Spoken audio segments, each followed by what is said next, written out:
दोस्तों, कल्पना चावला को कौन नहीं जानता। कल्पना चावला अंतरिक्ष में जाने वाली पहली भारतीय महिला थी। आपको बता दें, कल्पना चावला अपने पूरे जीवन काल में 2 बार अंतरिक्ष यात्रा कर चुके थे। अंतरिक्ष में कल्पना ने 31 दिन 14 घंटे और 54 मिनट का समय बिताया था। लेकिन सबसे दुखद ये रहा कि फरवरी 2003 में स्पेस से वापस लौटते समय उनके स्पेस शटल के साथ एक हादसा हो गया और इस हादसे में कल्पना चावला की दर्दनाक मौत हो गई।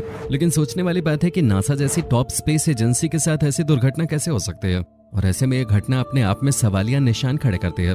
तो दोस्तों, क्या कल्पना चावला की मौत कोई दुर्घटना नहीं बल्कि कोई सोची समझी साजिश थी, या इसके पीछे कोई रहस्य छुपा था? इन सभी सवालों का जवाब आपको इस वीडियो में मिल जाएगा।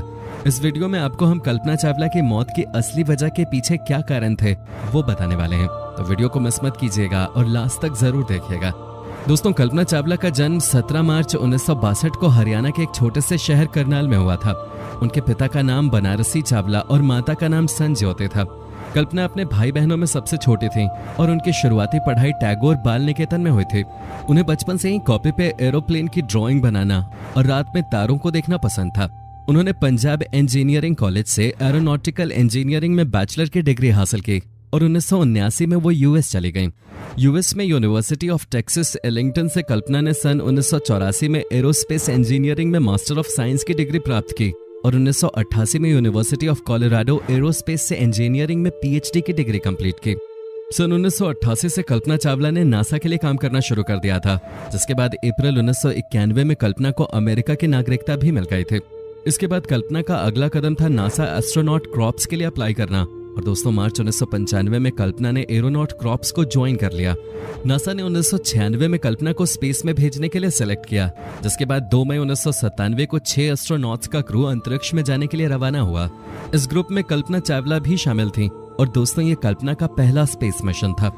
ये उड़ान 2 मई 1997 को स्पेस शटल कोलंबिया से भरी गई थी। अपने पहले मिशन के दौरान कल्पना चावला 15 दिन और 12 घंटे तक स्पेस में रहे थे।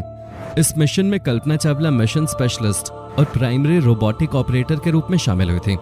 इस स्पेस मिशन पे कल्पना का काम देखकर उन्हें सन 2000 में दूसरे स्पेस मिशन के लिए भेजने का प्लान किया गया। इस मिशन की लॉन्चिंग डेट 11 जनवरी 2001 तय की गई, लेकिन स्पेस शटल के इंजन फ्लो लाइनर्स में क्रैक आने की वजह से और दूसरी भी कई तरह की टेक्निकल प्रॉब्लम्स आने की वजह से ये मिशन 1-2 बार नहीं बल्कि पूरे 18 बार डिले हुआ। फाइनली 16 जनवरी 2003 को स्पेस शटल कोलंबिया ने कल्पना चावला और 6 दूसरे क्रू मेंबर्स को लेकर उड़ान भरे थे। 16 दिनों तक स्पेस में रहने के बाद जब कल्पना पृथ्वी पर लौट रही थी कि तभी जैसे ही उनके शटल ने पृथ्वी के वायुमंडल में प्रवेश किया, वो देखते ही देखते आग का गोला बन गया और स्पेस शटल और उसमें सवार 7 यात्रियों के शरीर के अवशेष टेक्सास में गिरने लगे। इस हादसे में कल्पना के साथ उनके 6 क्रू मेंबर्स की दर्दनाक मौत हो गई। सबको लगा कि यह सच में वाकई एक हादसा था जिसकी वजह से कल्पना और उनके 6 क्रू मेंबर्स की मौत हो गई, लेकिन असल में 16 जनवरी 2003 को कुछ ऐसा हुआ था जो कल्पना की मौत का जिम्मेदार था।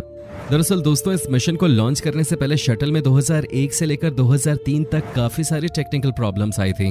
जाहिर सी बात है, इस वजह से ये मिशन डिले होता गया, लेकिन ये जानते हुए भी कि इसमें कोई ना कोई प्रॉब्लम आई जा रही थी, फिर भी नासा ने इन टेक्निकल प्रॉब्लम्स को ठीक करके 16 जनवरी 2003 को इसे स्पेस में रवाना कर दिया। स्पेस शटल कोलंबिया ने अपनी पहली उड़ान 12 अप्रैल 1981 को भरी थी। तब से लेकर 16 जनवरी 2003 के पहले तक ये कुल 27 उड़ानें भर चुका था और अपनी पूरी लाइफ में इस शटल ने 300 दिन, 17 घंटे, 40 दिन और 22 सेकंड का समय स्पेस में बिताया। और शायद यही कारण रहा होगा कि इतने लंबे समय तक इस्तेमाल के आने के बाद इसमें लगातार टेक्निकल प्रॉब्लम्स आ रही थी। लेकिन नासा ने इस तरफ कोई ध्यान नहीं दिया और इस स्पेस शटल को उसकी 28वीं उड़ान के लिए लॉन्च कर दिया। इस हादसे का दूसरा रीजन स्पेस शटल कोलंबिया का थर्मल प्रोटेक्शन सिस्टम था। स्पेस शटल कोलंबिया को जब लॉन्च किया गया तो उस वक्त उसके साथ 2 बूस्ट रॉकेट्स और एक एक्सटर्नल फ्यूल टैंक को कनेक्ट किया गया था। शटल के इस फ्यूल टैंक को थर्मल इंसुलिन फोम से पूरी तरह से कवर किया गया था, क्योंकि इस फ्यूल टैंक में फ्यूल को लिक्विड हाइड्रोजन और लिक्विड ऑक्सीजन के रूप में रखा जाता है, जो कि बहुत कम टेम्परेचर पर लिक्विड फॉर्म में रह सकता है। इसलिए जरूरी हो जाता है कि फ्यूल टैंक के अंदर ही हीट ट्रांसफर को रोका जा सके, और इसी वजह से पूरे फ्यूल टैंक को थर्मल इंसुलिन फोम से कवर किया जाता है। इसके अलावा स्पेस शटल पे भी थर्मल प्रोटेक्शन का इस्तेमाल किया जाता है। शटल का थर्मल प्रोटेक्शन सिस्टम या टीपीएस वो बैरियर है जो स्पेस शटल के ऑर्बिटर को पृथ्वी के एटमॉस्फेयर में री एंटर करते समय 1650 डिग्री सेंटीग्रेड तापमान तक हीट से बचाता है। इसके साथ ही साथ ये thermal protection system space shuttle को अंतरिक्ष में हीट और कोल्ड दोनों से बचाता है।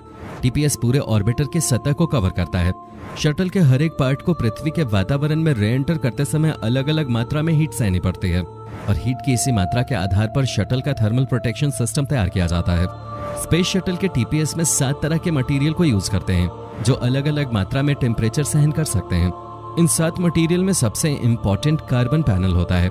इनमें एक सबसे इम्पोर्टेंट मटेरियल HRSI या high temperature reusable surface इंसुलेंट tiles होते हैं। ये टाइल्स स्पेस शटल को 1260 डिग्री सेंटीग्रेड तापमान तक हीट से बचा सकते हैं। इन टाइल्स का इस्तेमाल landing gear doors, external tank और एम्बेलिकल कनेक्शन डोर पे किया जाता है। इन टाइल्स की मोटाई भी शटल के प्रत्येक पार्ट के अकॉर्डिंग और वहां पे पहुंचने वाली हीट के अकॉर्डिंग सेट की जाती है। इस तरह 5 अन्य मटेरियल को भी यूज करते हैं और स्पेस शटल पूरी तरह से थर्मल प्रोटेक्शन सिस्टम से कवर किया जाता है। इसे ऐसे समझ सकते हैं कि शटल के अपर पार्ट में सफेद टाइल लगाई जाती है जो री एंट्री के समय शटल को 1200 से 1300 डिग्री सेंटीग्रेड की हीट से बचाती है, और स्पेस शटल के लोअर पार्ट में डार्क टाइल लगाई जाती है जो इसको 2200 से 2500 डिग्री सेंटीग्रेड की हीट से बचाती है। 16 जनवरी 2003 को फ्लोरिडा के कैनेडी स्पेस सेंट्रल से स्पेस शटल कोलंबिया को लॉन्च किया गया। लॉन्चिंग के 81.7 सेकेंड के बाद एक सूटकेस के साइज का इंसुलेशन फॉर्म का एक टुकड़ा स्पेस शटल के एक्सटर्नल टैंक से टूटकर अलग हो गया। ये टुकड़ा स्पेस शटल कोलंबिया के लेफ्ट विंग के रीइंफोर्स कार्बन पैनल से टकरा गया।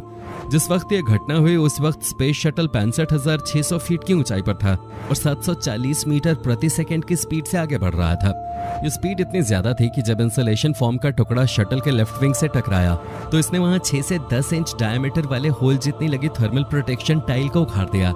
साथ ही इस टक्कर की वजह से लेफ्ट विंग के आरसीसी पैनल को भी बड़े लेवल पे नुकसान पहुंचा।